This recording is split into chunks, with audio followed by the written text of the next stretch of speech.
Me cae bien Vanessa, non saludes. Entós, Oime, el otro día en les fiestas metió el pico al mozo de Tamara. calla, vaya fuina. ¿Sentisteis alguna vez que una persona lle muy fuina o muy juina?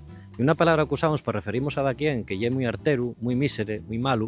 En realidad la fuina o juina y un animal nocturno mustélido muy conocido por los pueblos porque suele dejar los gallineros como la Franja de Gaza. Cuidado, no me la confundir con la mustadiella, que es un animal también mustélido muy asemejado a la juina, pero mucho más pequeño. Eso no me viene del latín mustela, de ahí que en asturionés tengamos muchas palabras derivadas. Mostandiella, mostandiecha o mostaldiella, na cuenca del caudal, mostoliella, na zona de Gordón, muniecha en Tineu o palpaviecha en Chaciana.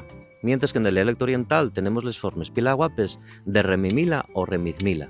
Pero volviendo a la fuina, puede ser que me sientes decir juina. De algunos sabréis que en el dialecto oriental la F inicial aspírase, de ahí que se diga jacer y non facer, gelechu y non celechu, y jornu y non forno.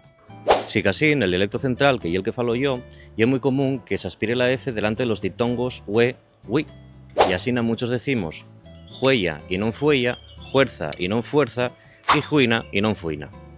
Y mesmo aquí en Purvía tenemos la fonte la fuécara, que viene del latín fodicam, que significa poza, y que muchos en la parroquia todavía pronuncian como la Fuente la Juécara, compartiendo un nombre con el barrio de La Juécara, en Llangreo. Escribe en los comentarios si tú también conocís otras palabras para la juina o la mustadiella y sígueme en Ser Asturiano para conocer más cosas sobre nuestro palabrero. Está bien.